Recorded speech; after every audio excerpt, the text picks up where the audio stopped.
Ya, Assalamualaikum warahmatullahi wabarakatuh. Kami dari kelompok 2 dari mata kuliah riset operasi lanjut di Teknik Industri S2 Salemba. Nah, di sini kami akan memaparkan terkait studi kasus yang sudah kami kerjakan, yaitu yang pertama untuk family budget dan kasus yang kedua yaitu job shop scheduling. Saya di sini Mela Fitria Rosalin. saya Farhan Hafiz. Ya, saya Muhammad Setiawan Jodi. Oke, langsung aja. Studi kasus yang pertama ini tentang family budget. Jadi di sini ceritanya ada seorang ibu yang sedang menggunakan komputer anaknya. Nah, di internet dia menemukan software terkait pengoptimalan. Nah, dia mau merumuskan model matematika untuk merencanakan anggaran tahunan keluarganya, gitu. Nah, dia udah nyiapin list pengeluaran bulanan dan juga pemasukan setiap bulannya. Di sini ada beberapa list yang eh, pengeluaran bulanan keluarganya. Yang pertama itu untuk living sebesar 550 euro. Yang kedua sewa apartemen bulanan 630 euro. Kemudian untuk telepon 135 euro per 2 bulan. Kemudian untuk tagihan gas dan listrik setiap 6 bulan 850 euro. 340 euro per bulan untuk mobil dan 100 euro untuk pajak per 4 bulan. Nah, untuk pendapatannya eh, di sini dia ada sumber pendapatan ada dua. Yang pertama itu dari allowance atau tunjangan negara untuk keluarganya sebesar 150 euro dan gaji pokoknya itu sebesar 100 1.900 euro per bulannya. Nah, di sini dia ingin minimal apa namanya ada pengeluaran yang dikeluarkan untuk hobinya setiap bulan itu sebesar minimal minimal 165 euro. Hobinya itu seperti langganan kolam renang, klub sepak bola, dan juga untuk nge-gym eh, untuk dirinya sendiri. Nah, dia juga ingin menghabiskan hobinya itu untuk seperti ke restoran, nonton bioskop, dan juga liburan. Nah, di sini tugas kita itu bagaimana budget atau anggaran eh, si ibu ini diseimbangkan sepanjang tahun untuk memaksimalkan uang yang ada untuk hobinya yang tadi disebutkan minimal 165 per bulan. Kurang lebih seperti itu. Nah, untuk langkah pertamanya di sini ada set dan juga parameter. Nah, setnya itu di sini ada dua. Setnya untuk bulan, karena tadi di sini tugasnya untuk membalancing eh, pengeluaran setiap tahunnya itu. Jadi di sini dibuat 12 bulan. Dan untuk itemnya, di sini itemnya itu expense ya, pengeluaran setiap bulannya. Ada living, apartemen, sewa apartemen, kemudian telepon, eh, gas dan juga listrik, kemudian mobil dan juga pajak. Nah, untuk parameternya sendiri di sini ada beberapa parameter seperti amount of expense. Di sini maksudnya pengeluarannya. Kemudian periodicity itu frekuensi ya. tadi kan ada yang per bulan, ada yang per 2 bulan, ada yang per 4 bulan, ada juga yang per 6 bulan. Nah, kemudian salary ya di sini maksudnya income, kemudian allowance ini tunjangan, kemudian amount for leisure di sini apa namanya hobi ya, hobi yang tadi sudah jelaskan. Kemudian saving atau nabung per bulan, dan juga di sini family wish to spend di sini hobi minim minnya jadi hak min. Itu untuk set dan parameter. Untuk selanjutnya akan dijelaskan oleh Mas Farhan.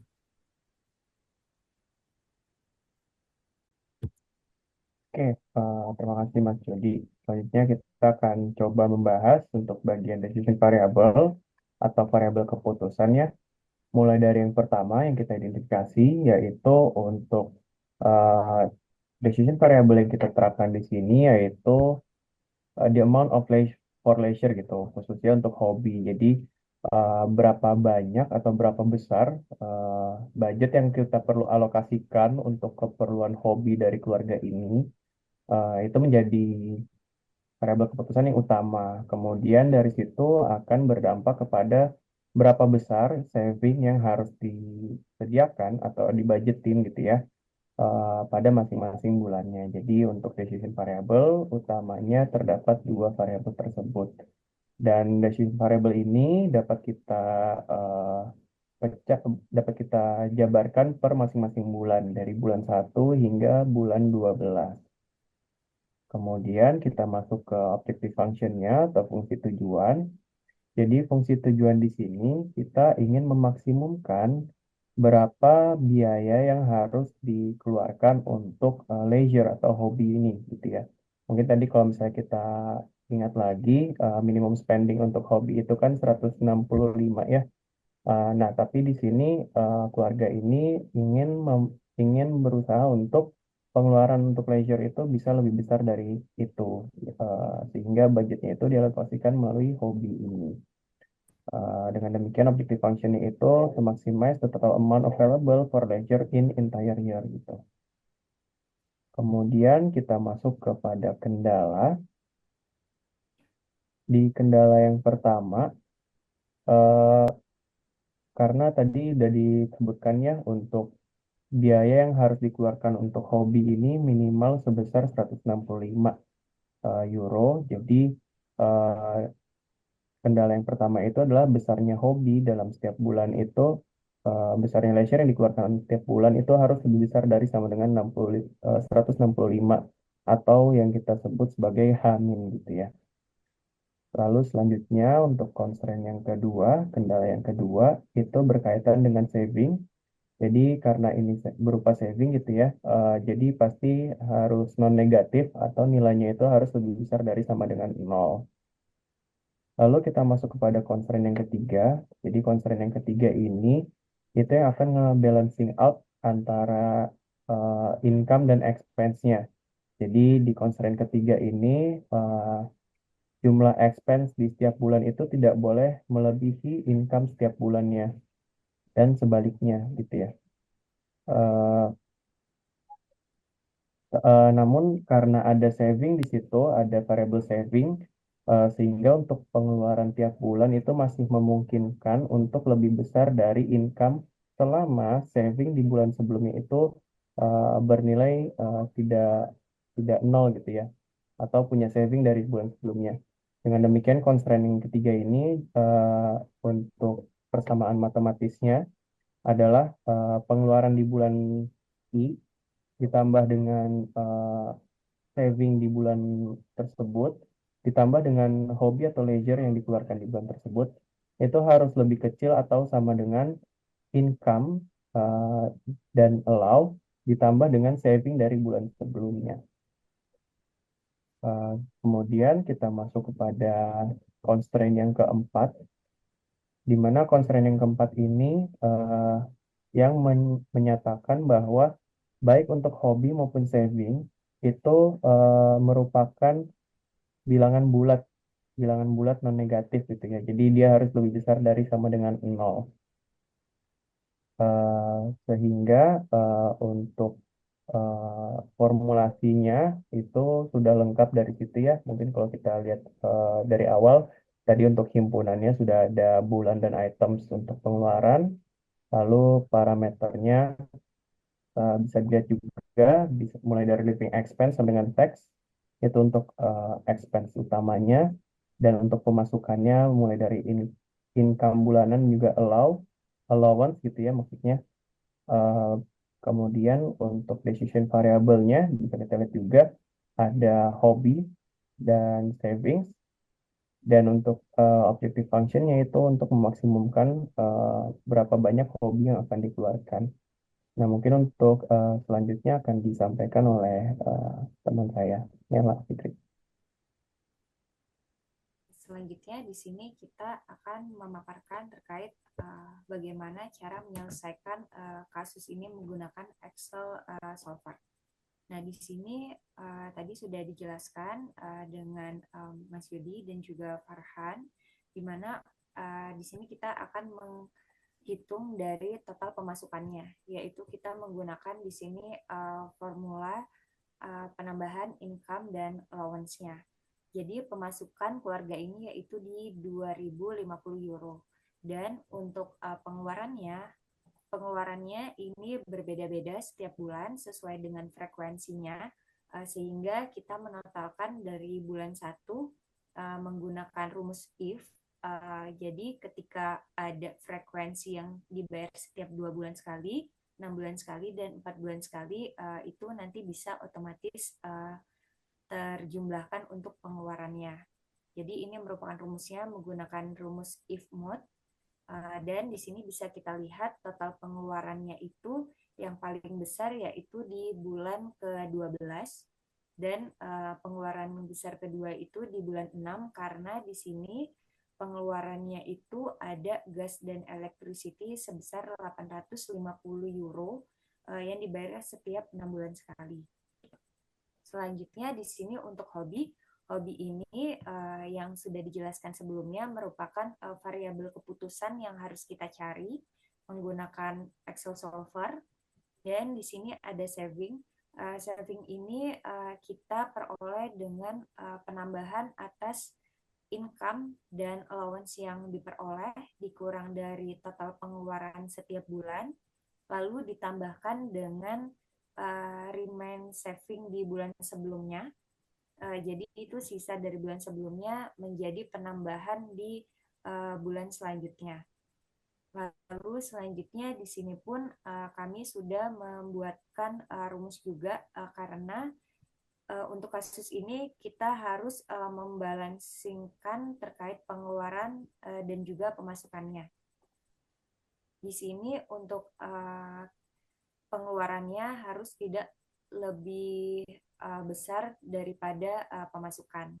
Sehingga di sini sudah ada rumusnya expense plus saving plus hobi, dan juga di sini untuk income-nya sudah dirumuskan secara otomatis menggunakan Excel, yaitu income ditambah dengan bulan sebelumnya. Nah, kita langsung memperagakan ini menggunakan solver.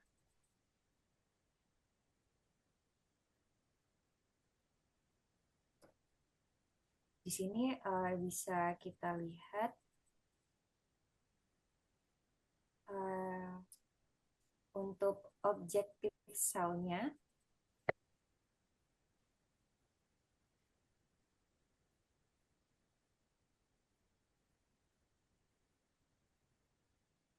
Di sini kita menggunakan set objektifnya yaitu di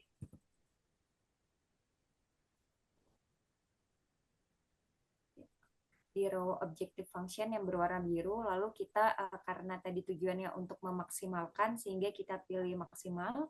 Lalu selanjutnya di sini untuk decision variabelnya kita pilih dari hobi pengeluaran dari bulan pertama sampai dengan bulan ke-12.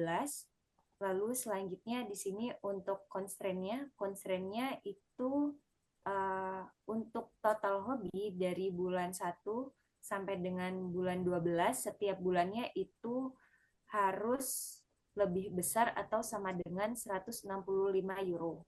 Dan selanjutnya di sini untuk yang constraint yang kedua, yaitu dari besaran amount atas hobinya di bulan 1 sampai dengan bulan 12 juga itu kita kategorikan menjadi integer untuk di solvernya.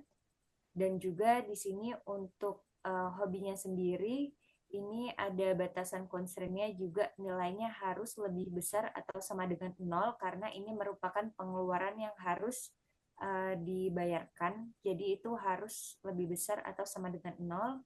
Dan juga yang di sini ada batasan kita masukkan di sini untuk dari C107 sampai dengan bulan ke-12 itu pengeluarannya harus kurang atau sama dengan pemasukan. Jadi yang kedua di sini yaitu pemasukannya dari Januari sampai dengan di bulan Desember. Lalu di sini kita menggunakan simplex linear programming dan di sini kita langsung bisa solve atas solver yang kita sudah masukkan. Nah, di sini langsung kita klik OK. Dan di sini akan otomatis solver menghitung untuk nilai hobinya yang bisa menghitung secara maksimal pengeluaran yang keluarga ini bisa gunakan untuk laser. Jadi kesimpulannya di sini total dari pengeluaran untuk membiayai hobi keluarga ini dari bulan Januari sampai dengan Desember yaitu di 3.550 euro dengan per bulannya di sini savingnya sudah lebih besar atau sama dengan 165 sehingga di sini yang paling kecil yaitu 165 karena kita sudah set batasannya. Dan yang kedua untuk savingnya di sini juga sudah sesuai. Di sini savingnya juga sudah yang paling rendah yaitu 0 karena sudah ada batasan lebih besar atau sama dengan 0. Jadi di sini kesimpulannya keluarga ini sudah memperoleh formulasi atas model matematika dan sudah memiliki rencana budget yang harus mereka keluarkan untuk hobi di tahun tersebut. Jadi ini merupakan pemaparan atas kasus yang sudah kami kerjakan untuk family budget. Terima kasih.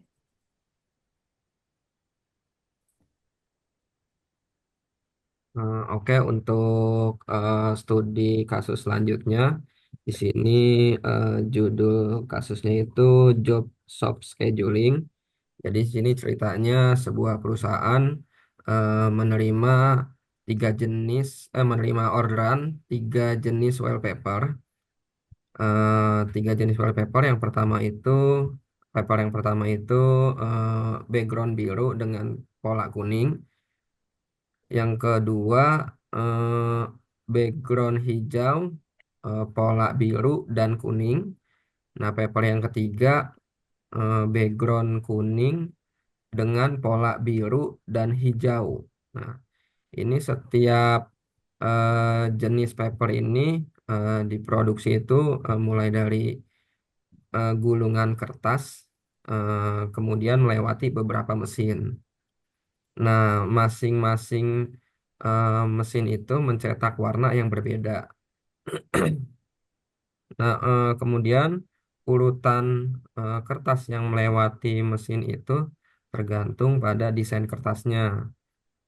Untuk kertas yang pertama eh, atau paper yang pertama ini eh, background biru terlebih dahulu yang dicetak, kemudian pola kuning.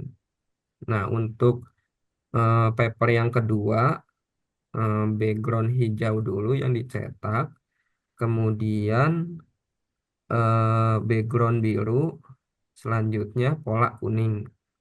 Nah, kemudian untuk paper yang ketiga dimulai dari eh, background kuning terlebih dahulu, selanjutnya pola biru dan juga pola hijau.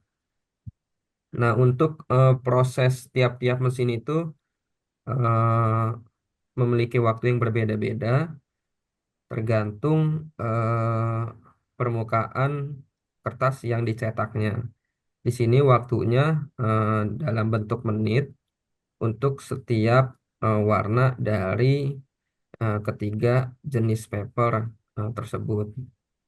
Nah, tugas kita ini jadi bagaimana cara scheduling atau menjadwalkan ketiga mesin tersebut untuk memproses tiga jenis paper sesuai orderan agar mendapatkan waktu yang paling cepat. Nah, itu untuk studi kasusnya. Nah, langkah yang pertama itu eh, set di sini jadi ada dua. Yang pertama itu job. Di sini maksudnya paper ada satu, dua, dan tiga. Nah, kemudian match atau mesin ini color. Jadi mesinnya itu ada tiga, blue, green, dan juga yellow. Nah, selanjutnya parameter.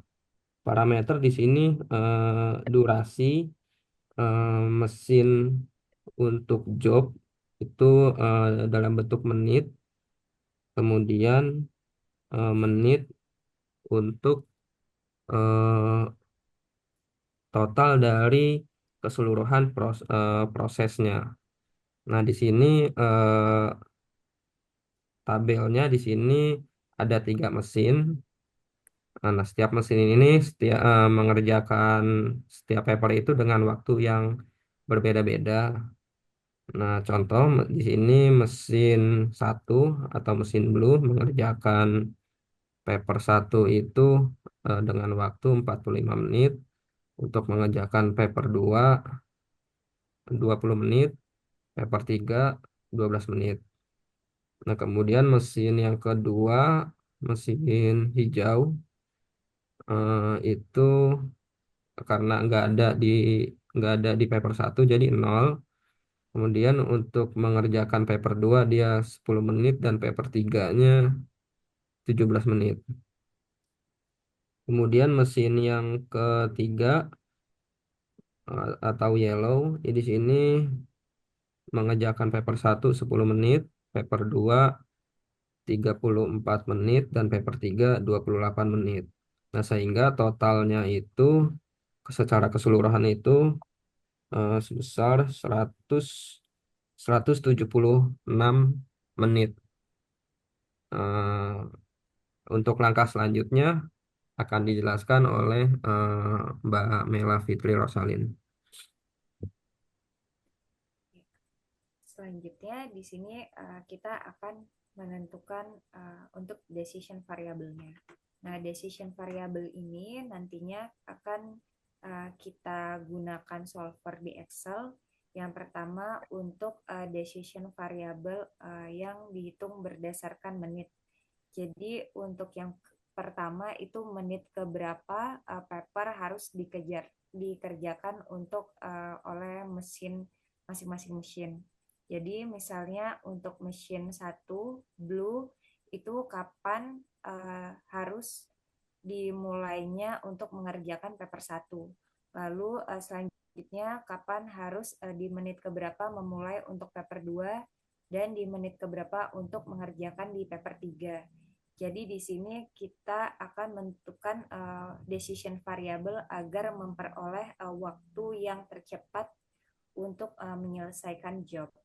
Lalu selanjutnya di sini pun kita akan menentukan keputusan dengan biner, di mana kita harus menentukan mana yang harus didahulukan untuk mengerjakan antara paper di mesin yang ada.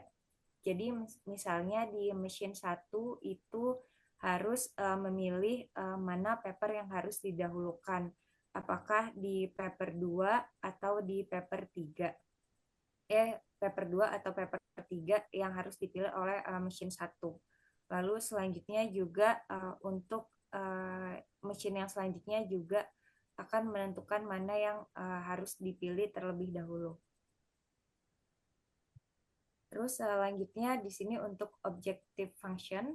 Objective functionnya di sini sesuai dengan case yang sudah dijelaskan sebelumnya, kita akan menentukan waktu yang tercepat untuk menyelesaikan keseluruhan job.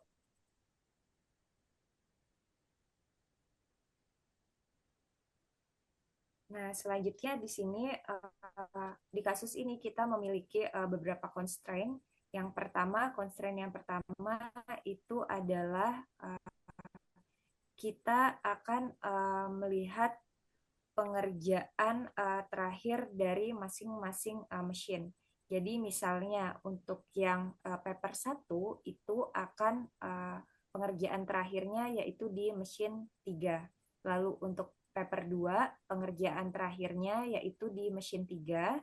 Lalu untuk paper 3 pengerjaan terakhirnya di mesin 2. Nah, jadi nanti untuk total awal menit pengerjaan itu akan ditambahkan dengan durasi terakhir dari di mesin terakhir. Itu nanti akan ditotalkan harus kurang atau sama dengan waktu penyelesaian job tersebut. Lalu selanjutnya sama untuk di paper 2. Jadi paper 2 itu kapan waktu mulainya, di menit keberapa, nanti akan ditambah dengan durasi di mesin terakhir paper itu diproses. Nanti total keseluruhan waktu tersebut job paper 2 harus kurang atau sama dengan waktu penyelesaiannya. Dan selanjutnya juga di paper ketiga. Nah, untuk selanjutnya di constraint yang kedua, di sini kita akan melihat constraint-nya yaitu urutan pengerjaan masing-masing paper harus sesuai dengan job masing-masing. Jadi misalnya untuk paper 1 itu harus melalui mesin blue dan juga mesin yellow. Lalu selanjutnya untuk yang paper 2 itu harus melalui mesin green, lalu mesin blue, dan juga yang terakhir mesin yellow. Dan untuk yang paper yang terakhir, yang ketiga, itu harus dimulai dengan mesin yellow, lalu mesin blue, dan terakhir mesin green. Nah, di sini nantinya memiliki batasan start ditambah durasinya harus kurang atau sama dengan dari total pengerjaan di mesin selanjutnya, waktu memulai untuk mesin selanjutnya, untuk paper selanjutnya. Dan untuk selanjutnya di sini bisa dilihat misalnya untuk start di mesin 2, paper 2 ditambah durasi di mesin 2, paper 2 itu harus kurang atau sama dengan waktu mulai di mesin 1 untuk paper 2. Lalu contoh lagi untuk waktu mulai di mesin 1 untuk paper 2 ditambah dengan durasi mesin 1 untuk paper 2 itu harus kurang atau sama dengan waktu mulai mesin 3 di paper 2. Baik, untuk constraint selanjutnya akan dilanjutkan oleh Mas Farhan Hafiz. Baik, selanjutnya untuk constraint ketiga mengenai distributive constraint. Jadi berkaitan dengan Y di sini ya, di mana Y ini yang tadi seperti disampaikan itu dia merupakan bentuk binary gitu, 0, 1. Nah, untuk mentranslate-nya sendiri, jadi Y di sini akan menentukan uh, akan membantu menentukan apakah sebuah apakah constraint tersebut akan dikenakan big M atau tidak. Jadi seperti penalty violation lah seperti itu. Nah, apabila dia bernilai 1, misal untuk kita lihat di mesin 1 gitu ya.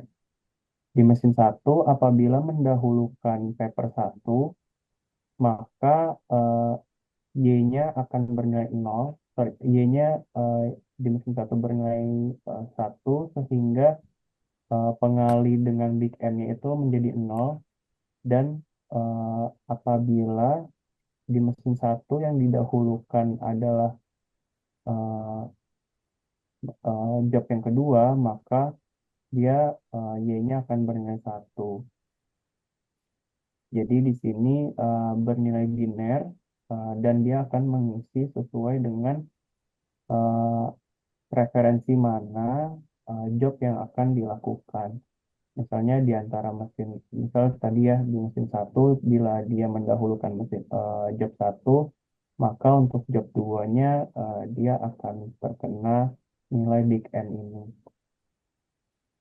Dan itu berlaku kepada seluruh mesin, sehingga di sini akan memiliki 7 disjunction gitu ya.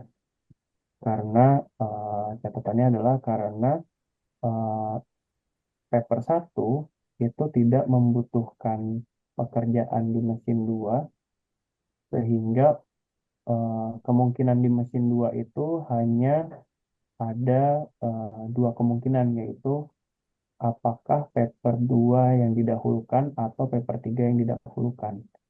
Dalam artian jika paper 2 didahulukan maka eh, ini ya Y4-nya Y4-nya bernilai 1, atau sebaliknya kalau Y kalau paper 3 yang didahulukan maka Y4-nya yang bernilai 1 gitu, atau sebaliknya, atau Y4 yang bernilai 0.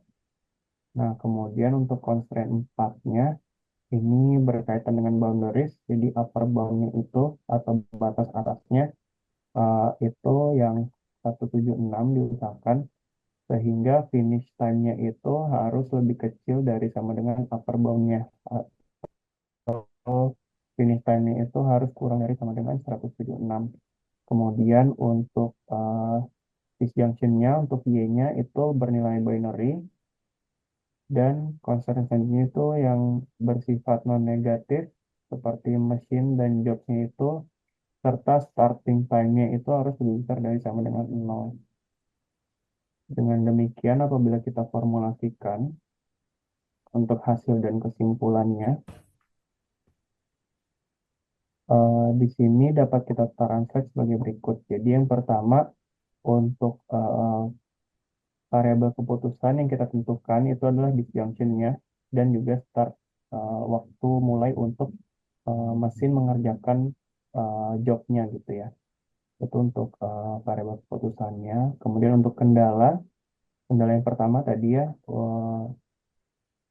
kapan mesin itu terakhir menyelesaikan job-nya untuk masing-masing paper. Misalnya di sini untuk paper satu itu akan selesai di mesin 3, maksudnya paper satu itu terakhir diproses oleh mesin 3, paper 2 terakhir diselesaikan oleh mesin 3, dan paper 3 terakhir diselesaikan oleh paper 2. Nah, jadi starting time-nya ini akan menjadi kendala untuk menentukan finish time terakhir. Dengan kata lain, misal di sini kita ambil contohnya, jika paper satu dilakukan pekerjaan terhadap mesin 3 di menit 87, maka eh, finish job itu akan selesai pada menit ke 87 plus 10, yaitu di menit 97.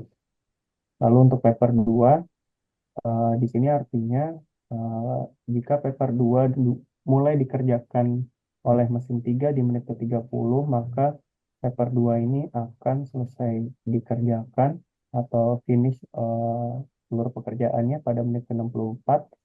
Begitu pula untuk paper 3. Nah, kemudian untuk constraint yang kedua ini mengenai urutan gitu ya, urutan pengerjaan. Jadi misalnya di sini untuk start yang pertama, mesin satu job satu ditambah dengan durasi mesin satu di job satu itu harus lebih kecil dari sama dengan mulai pengerjaan job satu di mesin selanjutnya, di mesin berikutnya.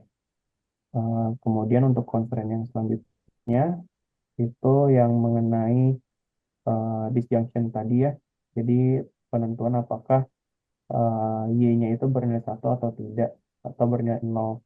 Dan ini akan berpengaruh pada start ending-nya, start pengerjaan mesin M untuk job J ditambah dengan durasi pengerjaan M untuk job J itu harus kurang dari sama dengan start mesin M untuk job selanjutnya dikalikan dengan eh,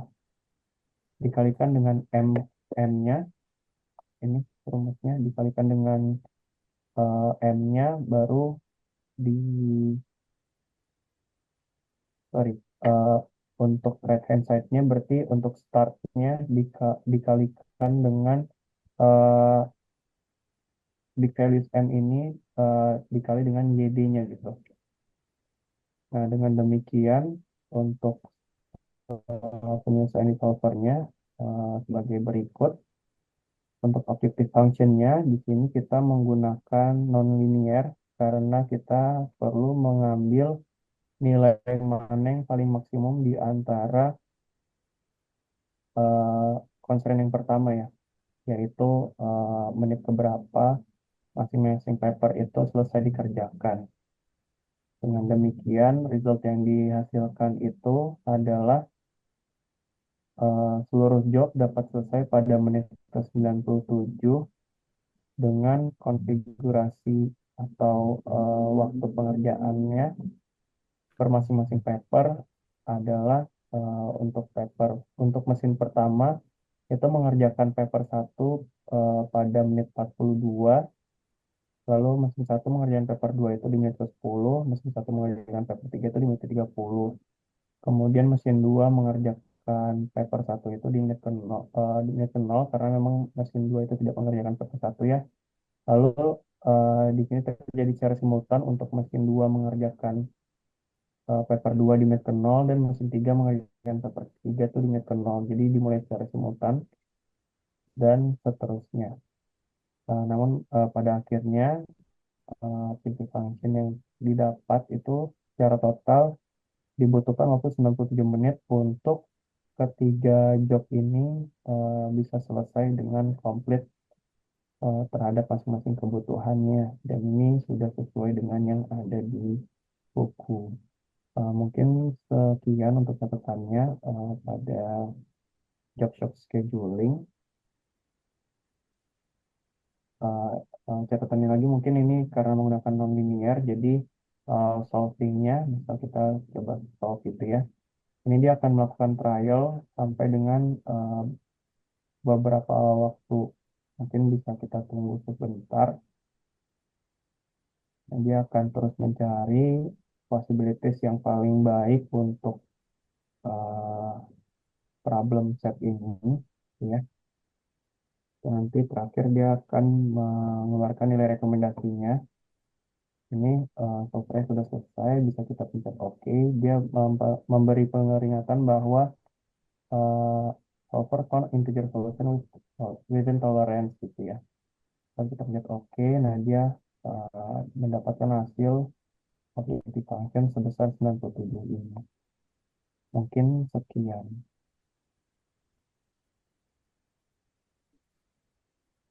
Terima kasih. Baik, jadi ini merupakan penjabaran presentasi atas hasil dua kasus yang sudah kelompok 2 kerjakan.